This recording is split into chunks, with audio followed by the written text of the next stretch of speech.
Assalomu alaykum hurmatli YouTube kuzatuvchilari. Bugun biz Visus klinikasiga sayohat uyushtiramiz va ushbu video orqali bizning klinikamizda qanday xizmatlar mavjudligi va qanday apparatlar mavjudligini birgalikda ko'rib chiqamiz. Qani ketdik.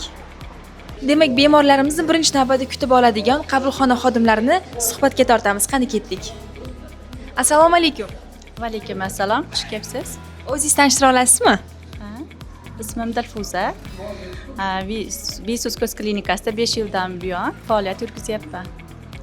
Demak, Visus klinikasi bir kunda qanchaga yaqin bemorlarni ko'ra oladi?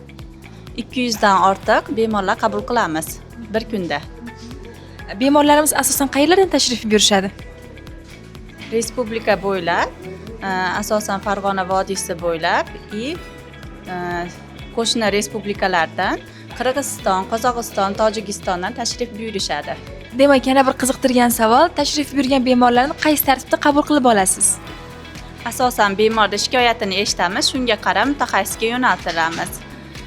Masalan, uzoqqa ko'rishim yaxshi emas deb shikoyat qilsa bemorimiz, yoshlarda mutaxassisi Shahnoza Abdullayevaga yo'naltiramiz. Agar bemor ko'zim ketib qolyapti desa, bu kasallik bo'yicha mutaxassisimizga yo'naltiramiz. Atakoziyev Azamatjon degan mutaxassislarimizga yo'naltiramiz. Bizda shikoyatingizga qarab xonalarimiz bo'lingan. Bemorlarning shikoyatini eshitib, shunga qarab yo'naltiramiz.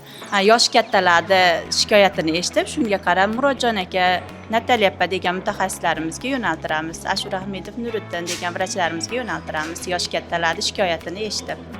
Demak, hammasi tushunarli. Kattakon rahmat va keyingi sayohatimizni davom ettiramiz. Demak, bu 8-xonamiz va bu yerdagi shifokorimizni suhbatga tortamiz. Qani ketdik. Bizda jarayon ketyapti. Bemorlarni qabul qilish jarayoni. Assalomu alaykum. O'zingiz tanishtirsangiz? Va alaykum assalom. Men Soyibjonov Azizbek. Visus klinikasida 5 yildan beri oftalmolog sifatida faoliyat yuritaman va bemorlarni qabul qilaman. Demak, bu xonamizda asosan qanday bemorlarni qabul qilasiz? Bizni xonamizga asosan yosh bolalarda uchrovchi g'ilaylik, ya'ni kasaklaziya bo'yicha bemorlar murojaat qilishadi va bundan tashqari bemorlarda qandli diabet kasalligi bor bemorlar bu xonaga ko'proq murojaat qilishadi. Ya'ni ko'zda qon quyilish bilan va to'rtparda ko'chish bilan kelgan bemorlar bu yerda ko'ruvdan o'tkaziladi va operatsiyaga tayyorlanadi. Yana bir qiziq savol, bu yerda qanday apparatlar bilan tashxis qo'yasiz?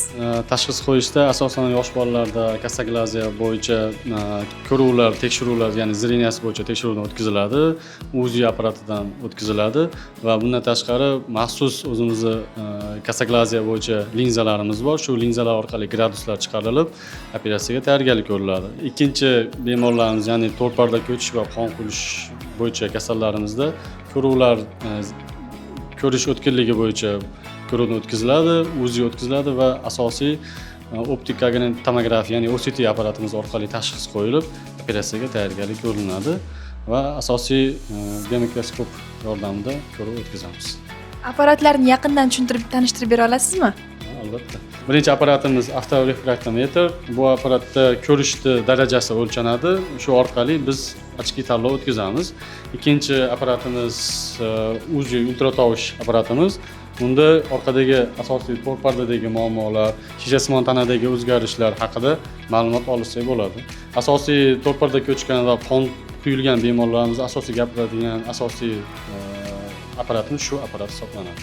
Bu apparatimiz biomikroskop apparatimiz. Bunda ko'zni holati haqida to'liq ma'lumot olish uchun boshqa qolgan apparatlardan keyin oxirgi ko'radigan apparatimiz shu apparat hisoblanadi. Shu orqali to'rtpardadagi o'zgarishlarni bemalol aniqlasak bo'ladi. Bundan tashqari OCT apparatimiz bor. Tomografiya apparatimiz orqali to'rtpardadagi qanday o'zgarishlar haqida to'liq aniq ma'lumot chiqarib beruvchi apparat tomografiya apparati hisoblanadi. Demak, kattakon rahmat. Charchamang. Demak, biz davom ettiramiz va navbatdagi mutaxassis tomon yo'l olamiz. Marhamat.